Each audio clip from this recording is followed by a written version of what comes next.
aliwafanya watu wake, Mungu alikuwa na kisababu. Na ya kwamba naamini hata asubuhi ya leo Mungu alikuwa ako na kisababu. Na kwa hivyo ni mimi mmoja naamini ya kwamba sitatoka kwa nyumba ya Mungu jinsi vile nilivyokuja. Bwana Yesu asifiwe.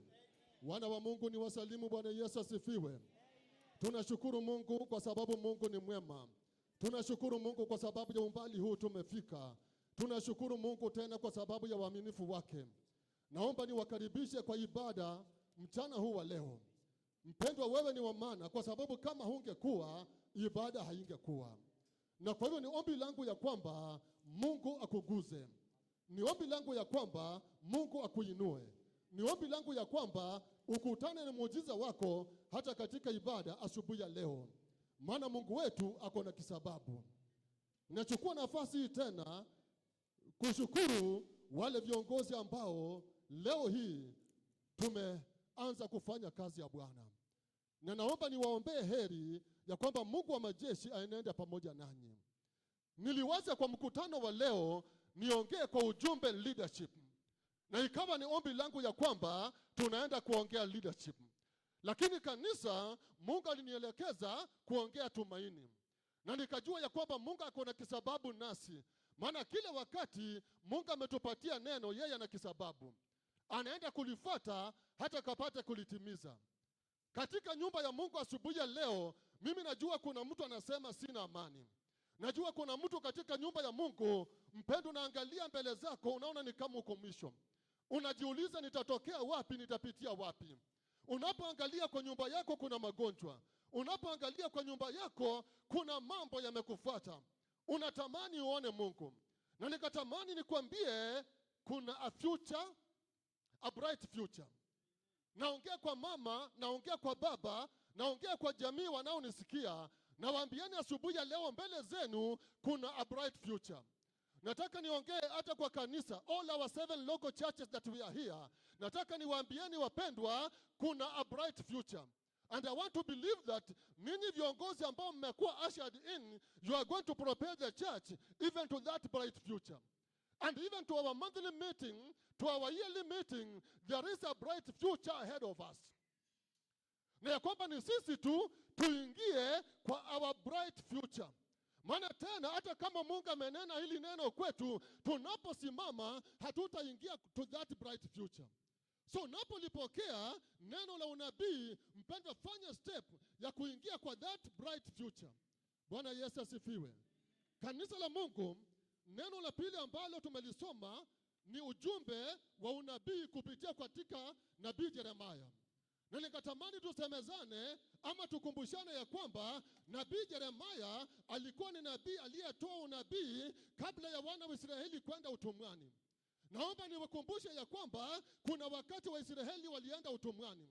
Na kile kilifanya wa Israeli waende utumwani ni kwa sababu wa Israeli walitenda dhambi. Unaposoma maandiko, Biblia inaonyesha ya kwamba ilifika wakati wana wa Israeli wakaabudu sanamu. Wakasahau Mungu wa majeshi, wakatenda dhambi. Ikafika wakati wana wa Israeli wakawa immoral. Ikafika wakati hakukuwa na haki katika nchi ya Israeli. Na Mungu akatuma neno lake kupitia kwa manabii. Na neno likasema, ambia wana wa Israeli walinudie. Lakini wana wa Israeli hawakusikia, walikaidi. Kanisa la Mungu, Mungu akaendelea kutuma manabii, lakini hakuna yule angesikia. Na kwa hivyo Mungu alikubali, aliwachilia Waisraeli wakaenda utumwani Babylon, na wakawa chini ya Babylon kwa miaka 70. Na walipokuwa Babylon, ikafika wakati wana wa Israeli wakaanza kupitia kwa majuto. Wanakumbuka kule nyumbani walikotoka. Wanakumbuka mashamba yao, wanakumbuka nyumba zao. Lakini kule ugenini walikoenda wanapitia kwa mateso. Wangekufa walikuwa wanazikwa kwa nchi ya ugenini. Kanisa, wana wa Israeli wakapitia kwa dhiki. Na naamini ya kwamba walianza kulia mbele za Mungu. Walianza kutafuta uso wa Mungu. Na walipotafuta uso wa Mungu, Mungu tena akatuma nabii. Na nabii akaja na ujumbe huu kwa wana wa Israeli. Nabii akawaambia Mungu anasema anajua mawazo anayowawazia wana wa Israeli. Ni mawazo ya amani, sio mabaya. ni mawazo ya kuwapa tumaini hata siku zao za kesho. Mungu akawaambia ya kwamba na hata watakapoomba Mungu atasikia maombi yao, na ya kwamba hata kama wako utumwani Mungu wa majeshi atawarejesha. Kanisa la Mungu, Mungu alikuwa anaamuru neno la tumaini. Anawaambia ya kwamba atawarejesha. Na wakati Mungu ananena hili neno, kumbuka wana wa Israeli wako utumwani. Bwana Yesu asifiwe. Na nikatamani mpendwa nishiriki tu nawe, maana huenda Mungu akona kisababu nawe. Sisi nataka niongee nawe kibinafsi. Kanisa haipendezi Mungu tunapotenda dhambi. Wakati wana wa Israeli walitenda dhambi, uwepo wa Mungu uliwatoka wakaenda utumwani kwa miaka 70. Na ningependa niongee nawe mwana wa Mungu asubuhi ya leo, nikwambie mpendwa, jaribu kuepukana na dhambi. Imefika wakati dhambi imejaa ulimwenguni. Imefika wakati dhambi imejaa katika jamii. Imefika wakati wana wa Mungu tunatembea tena pasipo kujali. Kanisa la Mungu asubuhi ya leo, epukana na dhambi. Wachana na dhambi wapendwa. Kwa sababu imefika wakati hata kuangalia Mkristo na yule ako nje hakuna tofauti. Yale maneno ni sawa tunayoongea, dunia ikiongea, kanisa linaongea. Mwana wa Mungu, pata neno la Mungu asubuhi ya leo, epukana na dhambi, kataa dhambi mpendwa. Na ya kwamba kama ulifika wakati ukatenda dhambi, kuwa na wakati wa kurejelea Mwenyezi Mungu, omba ya kwamba Mungu akapate kusamehe. Wapendwa, katika dhambi utukufu wa Mungu unatoka kwako. Na baada ya utukufu wa Mungu kutoka, unakuwa exposed. In fact, the Bible says, Mungu akikutoka anakuachilia mikononi mwa adui, mikononi mwa shetani. Na mikononi mwa shetani hautapata amani. Kanisa la Mungu, epukana na dhambi, wacha dhambi. Kuwa chombo safi cha kupendeza Mungu. Kwa hivyo wana wa Israeli wakakaa utumwani na wakaanza kulia, na Mungu akasikia kilio chao. Na Mungu akatuma neno kupitia kwa nabii Yeremia, na likawa neno la tumaini. Nikatamani tena tukumbuke wakati wana wa Israeli walikuwa utumwani Egypt. Maana Biblia inasema tena walikaa Egypt for more than 400 years. Ikafika wakati yule mfalme aliyekuja tena hakujua Josefa. Yule mfalme hakujua Yakobo, na akaamua kutesa wana wa Israeli. Ikafika wakati wana wa Israeli wakaanza kupitia kwa majuto wakiwa Misri. Wakaanza kupitia kwa mateso wakiwa Misri. Kanisa la Mungu, Biblia inasema waliugua na wakalia kwa machungu. Na walipolia kwa machungu, Mungu akasikia kilio chao. Na baada ya Mungu kusikia kilio chao, Mungu akaanza kupanga kuwakomboa. Bwana Yesu asifiwe. Kanisa, there is a bright future. Nataka niongee nawe mpendwa, kwa sababu najua kuna mama uko hapo unajiuliza itakuwaje. Kuna mzee katika nyumba ya Mungu unajiuliza itakuwaje. Kuna kijana katika nyumba ya Mungu unajiuliza itakuwaje. Nataka asubuhi ya leo nikwambie ya kwamba kuna a bright future. Hata kama unapitia kwa milima, hata kama umekosa amani, hata kama unaona ni kama kifo kiko mbele zako, naomba nikwambie asubuhi ya leo ya kwamba kuna a bright future. Bwana Yesu asifiwe. Kuna jambo ambalo Mungu anakutendea. Anawachilia neno lake kwa sababu Mungu anajua uko kwa majuto. Anawachilia neno lake kwa sababu Mungu anajua unalia. Naomba nikukumbushe mambo mawili kanisa. Unaweza pitia kwa machungu kwa sababu labda umetenda dhambi. Kwa sababu ghadhabu ya dhambi ni majuto. Na tena unaweza pitia kwa majuto huenda kama wilderness. Kumbuka you are supposed to be prepared for ministry. So Mungu anapokuandaa kwa sababu ya huduma, Mungu ataachilia jaribu litakuja mbele zako. Unaweza pitia kwa majuto, unaweza pitia kwa ugumu kwa sababu Mungu anakuandaa ni kwa sababu ya kazi iliyo mbele zako. Lakini jambo moja kumbuka, kama Mkristo unaweza pitia kwa majuto. Na nikatamani nikwambie, unapopitia kwa majuto leo hii, labda wewe ni mgonjwa. na magonjwa yanazungukia kwa nyumba yako. Labda uko hapa umekosa amani. Labda uko hapa unatafuta kazi au upati kazi. Naomba nikwambie mpendwa, katika hiyo hali Mungu anaona. Bwana asifiwe. Yaani yeye ni Mungu aonaye kila pahala. Kwa Mungu hakuna pazia. Hakuna pale penye unaweza ukajificha. So unapolia, Mungu anaona machozi yako. Anaona mpendwa. Na ya kwamba kuna nafasi ambayo Mungu anakuachilia. Kama umetenda dhambi, Mungu anakupatia nafasi ya kurejea kwake, ukamwambia Mungu, nisamehe, nimekosa. Na ya kwamba kama hakuna dhambi umetenda, Mungu anaona hiyo hali, na kuna kitu ambacho Mungu anatenda. Lakini fahamu, Mungu anakuona. Bwana Yesu asifiwe. Anakuona. Na yale majaribu, na yale mateso, na yale maumivu hayatapita nawe, maana Mungu anakuona. Na jambo la pili ambalo natamani nikwambie Mkristo, nakwambia ya kwamba Mungu anaandaa kukutoa kwa hiyo hali. Anaangalia vile atakavyokutoa pale. Mwana wa Mungu, jipe nguvu, kwa sababu Mungu anaandaa kukutoa kwa hiyo hali. Ameona machozi yako, ameona masikitiko yako, ameona dhiki ambayo unapitia. Mungu anapanga kukutoa kwa hiyo hali. Na jambo la tatu ambalo natamani nikwambie, there is a bright future. Mwana wa Mungu, kesho yako iko. Haya mambo nayaona ni kwa muda tu, lakini kuna jambo ambalo Mungu anakupangia. Your future is bright. Wana wa Mungu, pateni hili neno vizuri, kwa sababu watu wa Mungu tuko hapa tunaona ni kama tumefika mwisho. Kanisa la Mungu uko hapa, labda mbele zako unafikiria, hata nimeshindwa na haya maisha, naweza nikajimaliza. Naomba nikwambie asubuhi ya leo ya kwamba kuna bright future. Anza kujiandaa, kwa sababu Mungu anakutoa kwa hiyo hali. Bwana Yesu asifiwe. Wacha nikwambie mpendwa, kesho yako iko, na kesho yako iko bright. Na ya kwamba itafika wakati Mungu atakupatia kicheko, Mungu atakupatia furaha, Mungu atakupatia amani, na ya kwamba yale yote uliyopitia yatakuwa nyuma yako. Wacha nikwambie, utayasahau. Mungu anapodhihirika leo, ya jana yote unasahau. Bwana asifiwe.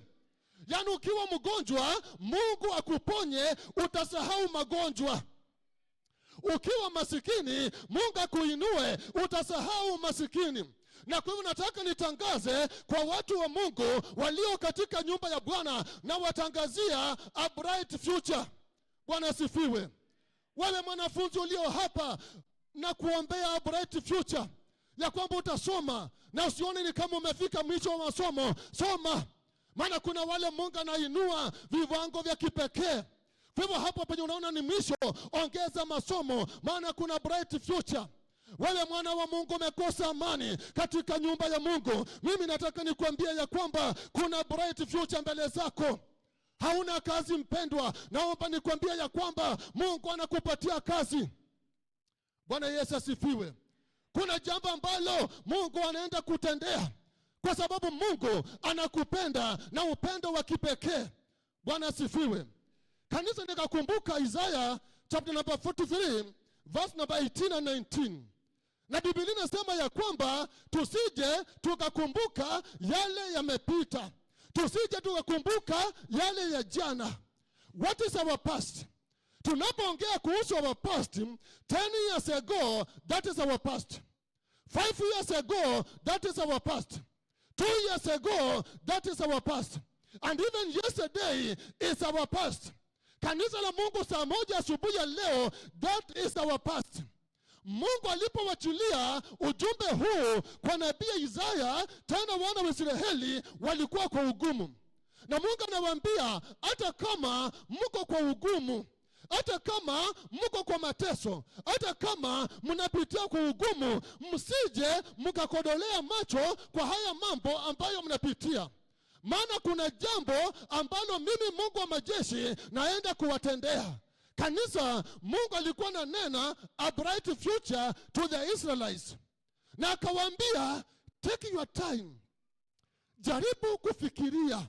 Jaribu kutafakari na uone yale mambo ninayoenda kukutendea. Kanisa, wana wa Israeli wako kwa dhiki, na Mungu anawaambia ya kwamba jaribu kutafakari na kuona yale mambo ninayokutendea. Maana katika hiyo ugumu Mungu alikuwa anatenda jambo jipya. Bwana Yesu asifiwe. Kanisa, tusikizane. Psalm number 121 verse 1 and 2. Daudi anasema, nitayainua macho yangu nitazame milima, msaada wangu utatoka wapi? Na anasema msaada wake utatoka kwa Mungu aliyeziumba mbingu pamoja na nchi. Yaani msaada wa Daudi haukuwa kwa milima. Na kwa hivyo Daudi hangeweza kuangalia milima na akapata msaada wake. Daudi aliangalia Mungu. Kanisa, shida ambazo Wakristo wanapitia, badala ya kuangalia Mungu wanaona milima. Badala ya kuangalia Mungu unaangalia mateso. Wacha kuangalia mateso, anza kuangalia Mungu. Anza kujua ya kwamba kuna kitu ambacho Mungu anakutendea. Bwana asifiwe. Kanisa, wacha kuangalia milima. Wengi tumeangalia milima. Unaona magonjwa yako mbele zako, badala ya kuangalia juu ya magonjwa, unaona hayo magonjwa yataendelea kukaa mbele zako. Bwana asifiwe. Na ya kwamba hata hufika wakati unaanza kulia, mimi napitia kwa magonjwa, mimi ninateseka tu, mimi ni kama Mungu amenisa. Kanisa la Mungu, wacha kuangalia hali unazopitia, maana kuna jambo ambalo Mungu anakupangia. Bwana Yesu asifiwe. Jaribu kuangalia mbele. Even after that trial, kuna a bright future. Wewe ambaye uko hapa mpendwa, umekosa, hauna kazi, wacha kuangalia hiyo hali unayopitia. Anza kuangalia Mungu awezaye kutenda miujiza hata leo hii. Maana yule Mungu wako, and I'm even challenging the church, unaweza kuwa unatafuta kazi na uko na kazi. Angalia beyond the trial. Na ndiposa Mungu akaambia wana wa Israeli, tafakarini katika lile jambo ambalo naenda kutenda. So mimi naongea na kanisa, ndio najua uko hapa mpendwa, lakini nakwambia angalia pale mbele. Wacha kuangalia hali unazopitia. Wacha kuangalia mateso unayopitia. Angalia baada ya mateso kuna kitu ambacho Mungu anatenda. Na kwa hivyo naomba, kwa sababu hili ni neno la unabii ambalo Mungu anachulia kwa kitabu cha nabii, naomba liwe neno la unabii kwako. Yaani kuna mlango ambao Mungu anafungua. Kanisa la Mungu, kuna mlango ambao Mungu anakufungulia. Anza kutafakari, anza kuona hiyo mlango. Badilisha mawazo yako. Bwana asifiwe. Kanisa, badilisha mawazo yako. Waza vile Mungu anavyowaza. So anza kuona unatoka kwa hiyo hali. Anza kuona wewe unapona. Mungu anakupatia uponyaji. Kesho yako wewe ni mzima. Na ya kwamba tukiri hata vile Mungu aliambia Musa awaambie ya kwamba wale wa Misri mliowaona hamtawaona tena. Maana kuna jambo jipya ambalo Jehova anakutendea. Kanisa, Mungu anakupatia a bright future.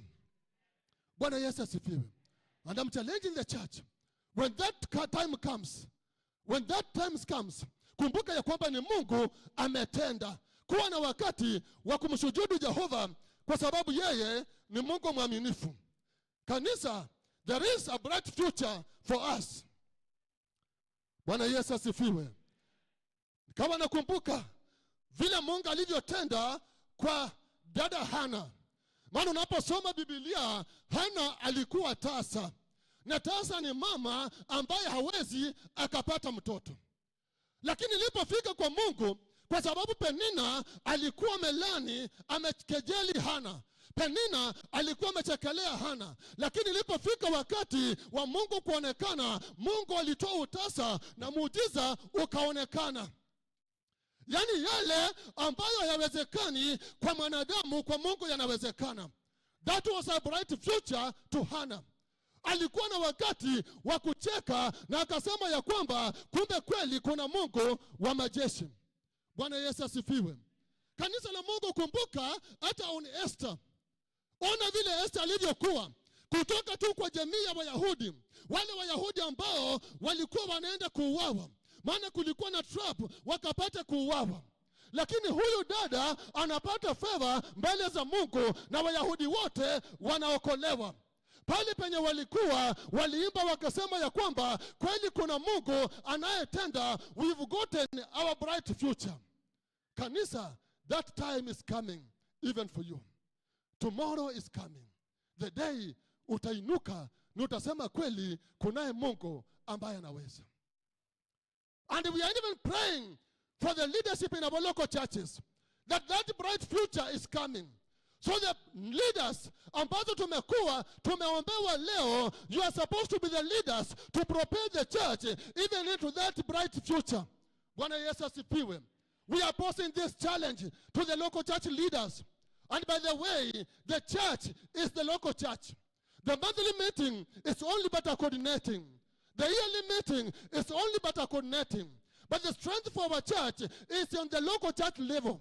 So kanisa la Mungu, you are the leaders to prepare the church to another level. You are the leaders mtakao ingisha Mungu kwa utukufu kwa hatima ya yale makanisa. Maana mnapochukua uongozi, jueni ya kwamba tena tunakaa nyakati za hatari. Kristo anaandaa kanisa lake. We want to pray that we are going to be spiritual. Bwana Yesu asifiwe. Na ili wapendwa, naomba tukapate kubaliana. We want to pray that local church leaders, you are going to be united.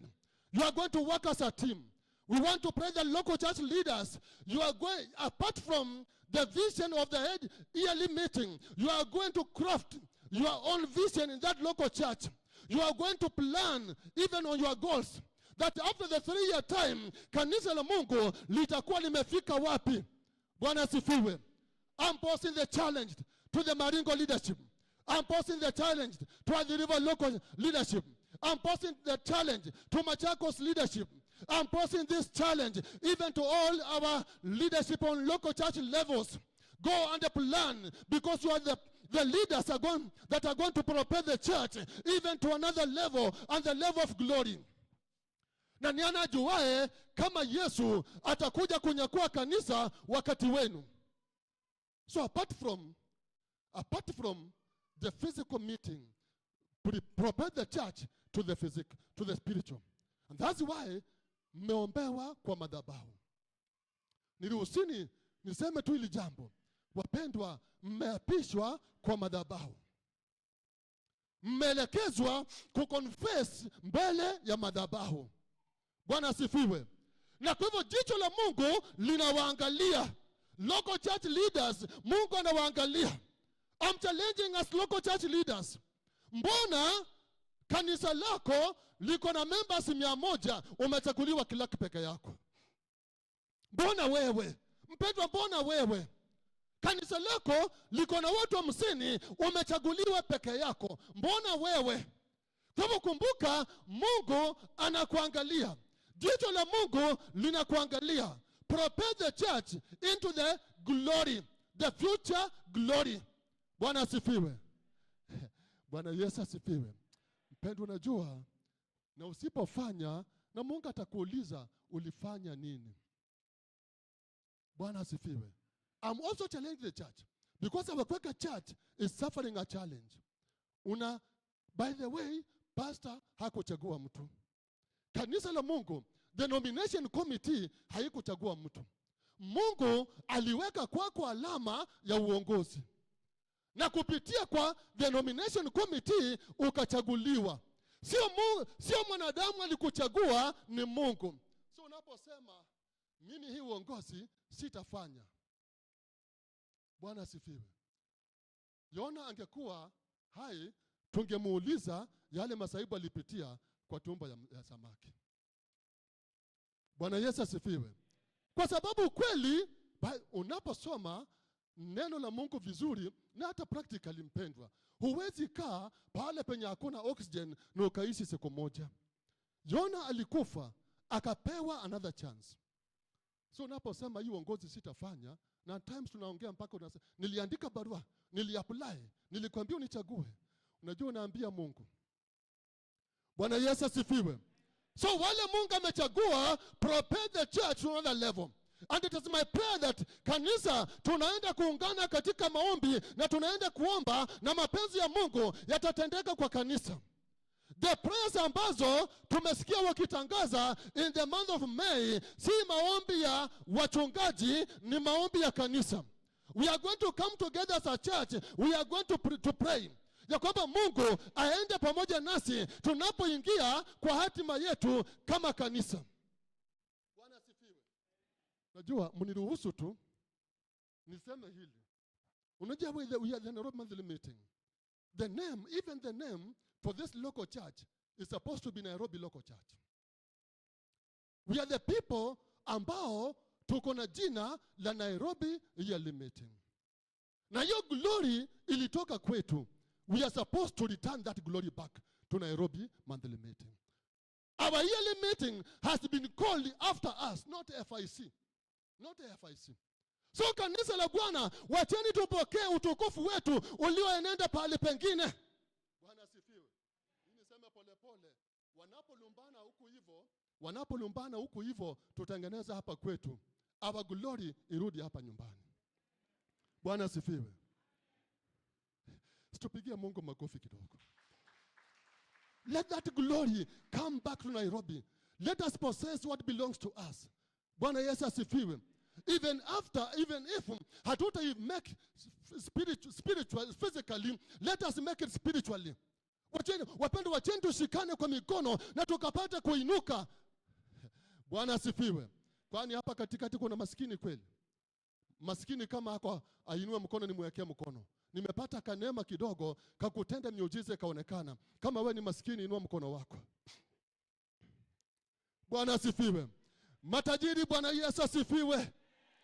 Matajiri, Bwana Yesu asifiwe. Yes, because silver and gold belongs to our Father. Sisi ni matajiri. Na kwa sababu sisi ni matajiri, we are going to use our might even to change ile ambayo inaonekana haiwezekani. Bwana asifiwe.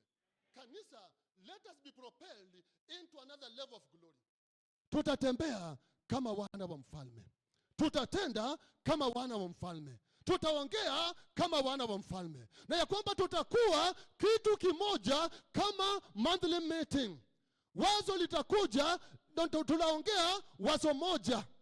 When our clerk says ameongea, when the clerk for the local church says ameongea to that local church, the 7 local church leaders, let us talk the same language. Bwana asifiwe. Let the church be propelled into another level. Kanisa la Mungu, there is a bright future for Nairobi monthly meeting. There is a bright future to our local churches. There is a bright future to kila mtu ambaye ako hapa. Kesho yako ni mwangaza. Wapendwa, kesho yako ni nzuri. Nakumbuka kesho ni lini? Kesho ni kuanzia leo. Yaani ukitoka hapa, wewe umebadilika. Wewe si yule wa jana. So toka hapa ukiwa na ushindi wako. Wale walikuwa wagonjwa wamepona, wale walikuwa hawana amani wamepata amani, wale walikuwa hawana kazi Mungu wa majeshi amewapatia kazi.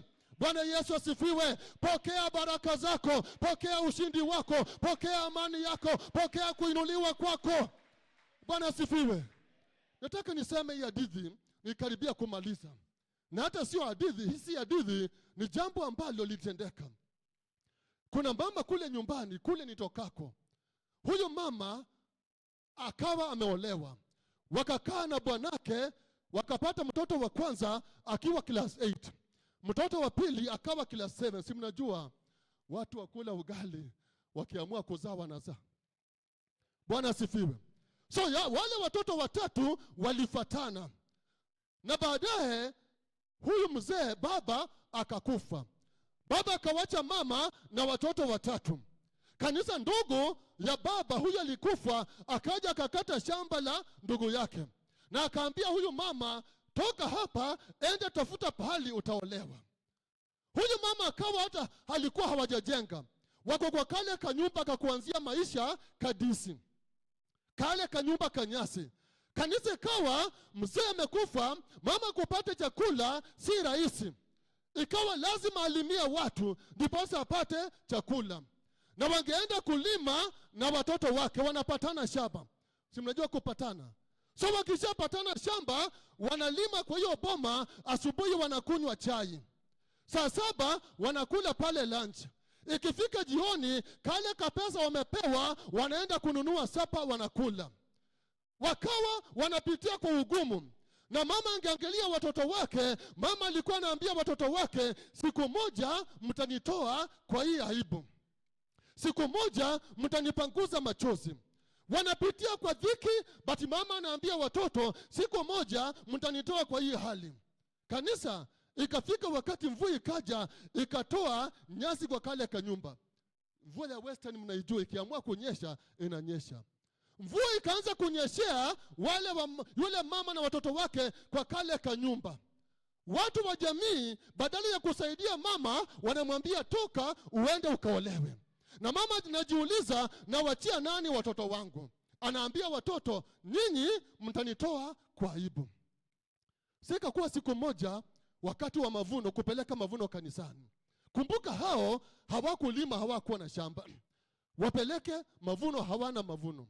So mama na watoto wake wakaenda kanisani on Monday. Mavuno iliingia Sunday, wakaenda kanisani on Monday. Nia yao waende kufanya pale kazi, ndiposa uende mchungaji awasaidia unga. Kanisa, wale mama walipofika pale na watoto wake, mama akaanza kumop kanisa. Na watoto nao wanafyeka. Na pastor alipowaona, pastor akajua wanakuja kumsumbua. Pastor akaja akawaambia, natoka niko na committee, mkimaliza fungeni mlango muende. Walikuwa wanajua pastor atawasaidia. Pastor akawawacha. So mama akafagia kanisa, watoto wakafyeka. Walipomaliza wakakaa kwa kivuli wanywe maji na watoke pale. Na hawajui wanaenda wapi, maana wako na njaa. So walipokaa hivyo, wakaona gari inakuja. Hiyo gari iko na watu wawili. Mmoja ni wasia wa hiyo kanisa na mwingine was a missionary. Wakafika pale wakauliza, mchungaji ako wapi? Mama akasema mchungaji alitoka, akasema ana committee. Wakampigia simu, ashiki simu. Wakapiga simu, ashiki simu. Kanisa, yule wasia akaambia mama, sisi tumekuja, huyu missionary anatafuta watoto wa kusponsor. Bwana asifiwe. Kanisa mlango, the future, a bright future. Anatafuta watoto wa kusomesha. So mama akapeana watoto wake wangapi? Wawili. Nakumbuka mmoja alikuwa class 8. Na ikawa wakaambia mama, kwa wakati huu watoto wanaposoma, tutakuwa tuna provide chakula kwako. Bwana asifiwe. Kanisa, baada ya miaka 10, huyu kijana wa kwanza alikuwa amesoma, ameenda ng'ambo. Yaani kanisa, baada ya muda, huyu kijana ambaye alikuwa ameenda ng'ambo, alikuja akapanua shamba lao, akanunua. Na baada ya kununua, akajengea mama permanent house. Akajengea ndogo yake mwingine permanent house. Akaweka mlango wa geti kwa geti yao, mlango mzuri, permanent door kwa geti yao. Yaani ukifika pale unafinya, na unapofinya na bell inalia ndani. The bright future has come. Bwana Yesu asifiwe. Kanisa la Mungu, huyu mama kabla alale alikuwa anaenda ng'ambo, kama vile unavyotoka Western unakuja wapi? Nairobi. Alikuwa anaenda ng'ambo, anarudi, anaenda ng'ambo, anarudi. Na jambo la ajabu, na ndiposa tusikizane sana wapendwa, na yule ndugu aliyekuwa anakata shamba la mama alikuwa na vijana wawili. During the post-election violence, kijana wa kwanza aliuawa kwa njia tatanishi. Inaaminika walikuwa wanaiba vitu, wakampiga risasi akafa. Kijana wa pili ako nyumbani saa hii, ni kalewa, haeleweki, hana ndoa, hana future, yeye ni mtu anaangamia. Baba saa hii analia. Na mlango huu mwingine wanasherekea. That bright future is going to come. Bwana asifiwe. Wamama sikizeni. Na huyu mama alipokuwa anapitia kwa mateso, huyu mama hakulalamika. Unajua mama wa Jabez alikuwa anapitia kwa mateso na analalamika. Anasema na hii uchungu, na hii uchungu, hata huyu mtoto ni uchungu. Na uchungu ukafata Jabez. Lakini huyu mama alikuwa ananena baraka. Wamama, tukipitia kwa shida tusilalamike. Confess. Hata kama wewe ni mgonjwa, sema napona. Ukiona umekosa mkate, sema Mungu ana provide. Kanisa la Mungu, kunaye Mungu ambaye anaishi. Yule Mungu ambaye alionekania huyu mama na akamuinua, yule Mungu yuaishi mpaka wa sasa. Yule Mungu ambaye alipatia Hana mtoto, yule Mungu yuaishi hadi wa sasa. Yule Mungu ambaye anafungua milango, yule Mungu ambaye akiamua kubariki anabariki, yule Mungu wa majeshi, ako na Mungu atatenda muujiza. Na kwa sababu aliwatendea, nawe tena Mungu anaweza kukutendea. Wewe ambaye ni mgonjwa, Mungu anaweza kukuponya. Wewe ambaye umekosa amani, Mungu anaweza kukupatia amani. Wewe ambaye milango zimefungwa, nasema ya kwamba Mungu anaweza kufungua milango zako, kwa sababu tunamtumainia Mungu aishie, tunamtumainia Mungu ainuae, tunamtumainia Mungu anayebariki, tunamtumainia Mungu ambapo akisema amesema, na hakuna yule atakayeweza kubadilisha mapenzi ya Bwana. Mungu wa majeshi awatende wema. Mungu wa majeshi awainue. Mungu wa majeshi awabariki. Mungu wa majeshi afungue milango zote ambazo zimefungwa. Simama kwa miguu zako. Pokea neema ya Mungu. Pokea ushindi wa Mungu. Pokea baraka za Mungu. Pokea ujazo wa Mungu. Na tunatangaza kwa haya madhabahu ya kwamba hautakuwa jinsi vile ulivyokuwa, maana kuna jambo jipya ambalo Mungu ametenda. Kesho inakuja, we are going to testify of the living God. Bwana asifiwe. Proverbs chapter number 23, verse number 18. There is surely a future for you. Your hope will never be cut off. There is surely a future for you. Your hope will never be cut short. And that is our prayer. Mungu atukuke ndani mwako. Mungu akuinue mpendwa. Inua mkono wako mbele za Bwana. Baba wa mbinguni, tunakusifu Jehova. Tunakuinua mtakatifu. Tunakuenzi kwa sababu wewe ni Mungu. Tumenyenyekea mikononi mwako kwa sababu kila wakati ulikusanya watu wako, Baba, ulikuwa na kisababu. Umetukutanisha mfalme kwa mlima wako. Tunakumbuka ya kwamba kwa mlima Zioni ukombozi ulipatikana. Baba, tunanyenyekea mikononi mwako. Katika dhiki tulilalamika Jehova. Tulijiuliza mbona tunapitia kwa hii hali. Twaje mikononi mwako, tunaomba utusamehe. Popote pale tumekutenda dhambi Jehova, Baba tusamehe. Baba tuondolee dhambi, Baba tuondolee mawaa yote. Tuondolee uovu wote kwa sababu wewe ni Mungu. Nataka niwainue watoto wako mikononi mwako. Ni wewe Mungu ambaye unasema umetupatia a bright future. Huyu ndugu ameinua mkono wake. Huyu dada ameinua mkono wake. Baba, waonekanie. Shuka ukapate kuwatendea. Wale walio chini, Jehova, naomba ukawainue. Wale wamekosa amani, Baba, wapatie amani. Wale milango zimefungwa, naomba ya kwamba Baba, fungua milango zao. Wabariki hapa mjini, wabariki mashambani, na mkono wako wa ajabu ukapate kuenenda pamoja nao. Baba, tenda kwa sababu unastahili. Nakumbuka neno lako ya kwamba wewe ulifanyika laana kubeba laana zetu. Jehova, natangaza ukombozi kwa watoto wako. Hawatakuwa tena katika laana, maana unaondoa laana zote kwa maisha yao katika jina la Yesu Kristo. Kila mitego zote za shetani, kila ujanja wote wa shetani, kila ngome zote za shetani, tunavunja, tunaharibu, tunang'oa katika jina la Yesu Kristo. Baba, unasema hakuna silaha zitakazoinuliwa upande wetu zitapata kunawiri. Nakataa silaha zote za giza ambazo zimeinuliwa upande wao. Mipango zote za watesi, mipango zote za wachawi, ninazikataa, ninazivunja katika jina la Yesu Kristo. Baba, tenda kwa watoto wako kwa sababu wewe ni Mungu. Umesema umetupatia a bright future. Leo hii wanapotoka hapa, enenda pamoja nao. Waone mwangaza wako, waone ushindi wako, waone kibali chako, waone ukuu wako. Na unapotenda, sifa zote zitapata kurudia. Katika jina la Yesu tunaomba na kuamini. Amen. Pigia Mungu makofi mazuri. Kanisa, pigia Mungu makofi mazuri. Mwana wa Mungu, pokea muujiza wako, maana Mungu yuaishi.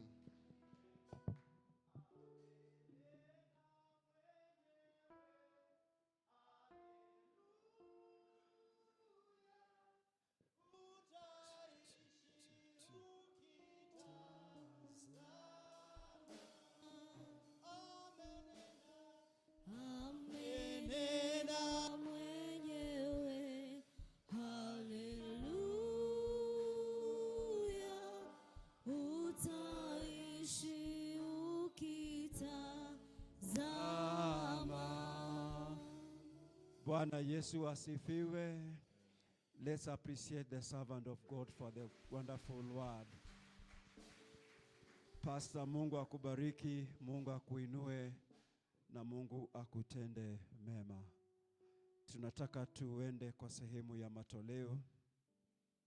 Tunataka tumwabudu Bwana kupitia kwa matoleo zetu. In the book of Hebrews chapter number 11 and verse number 4, the Bible says, because of faith, Abel gave the best sacrifice. It's a time we want to give by faith. Faith in God who has provided. Bwana Yesu asifiwe. So if you have faith in God, you believe in Him, He gave you, and you want to give back to His vineyard. Giving is also an act of faith, of obedience. We are obeying God. And then we obey God, God will honor His word and reward you. Bwana Yesu asifiwe. So si wakati tunafanya kama dini ama ni kwa sababu watu wanatoa. Tunatoa kwa sababu tuna imani kwake Mungu. Mungu ndiye ametupa. Na tuna imani ya kwamba tunapompatia tena atatupatia. Bwana Yesu asifiwe. I'm informed the Maringo local church choir hawako. So praise and worship team wataweza kutuongoza tunapomtolea Mwenyezi Mungu. Tunapotoa, nafikiria media wata project the pay bill ya kanisa. Wenda hauna cash, lakini uko nayo kwa simu, na yote ni matoleo na inakubalika. Media kindly project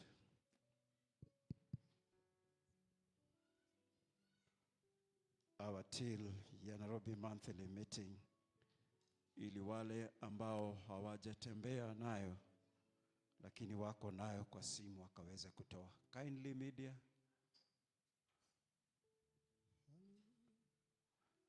Meanwhile, nitaalika Machakos Local Church, mwakilishi wa Machakos. Machakos.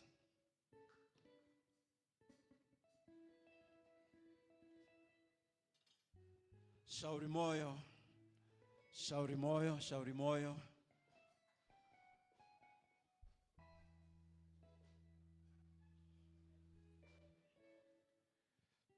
Utawala.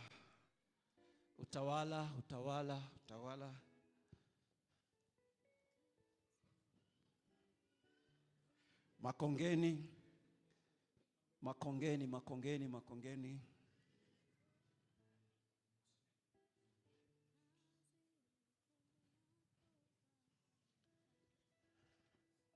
Athi River.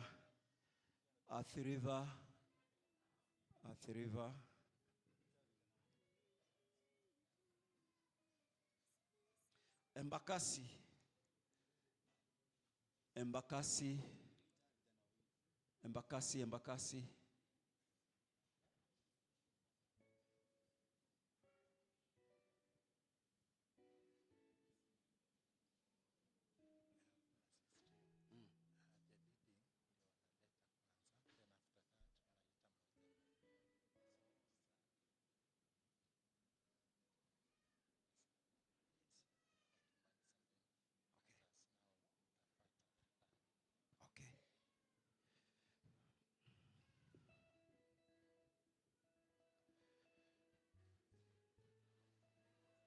Maringo.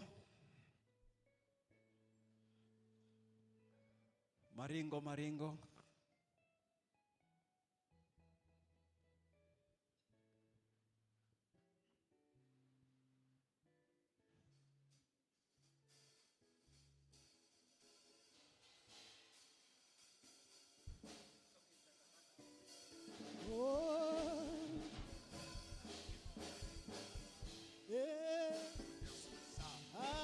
Aya, tunaanza na Athi River. Athi River kwanza. Uinuliwe Athi River, Athi River, Athi River.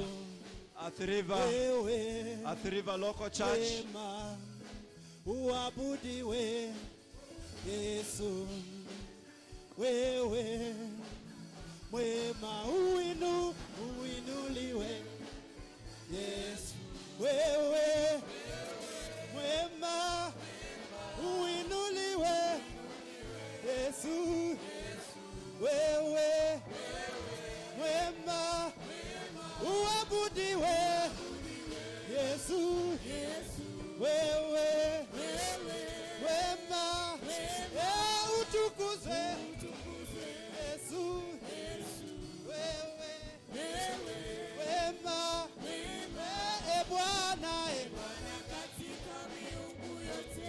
ni nani Nani aliye kama wewe?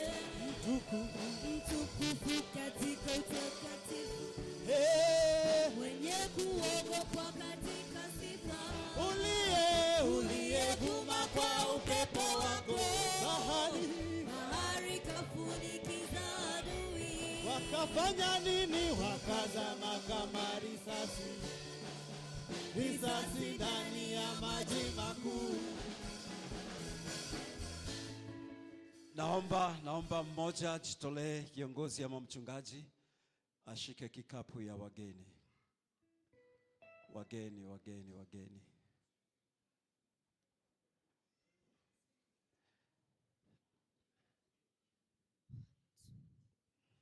Tukumbuke Mama Loi, ili sanduku la kina mama. Bwana Yesu asifiwe. Kindly media,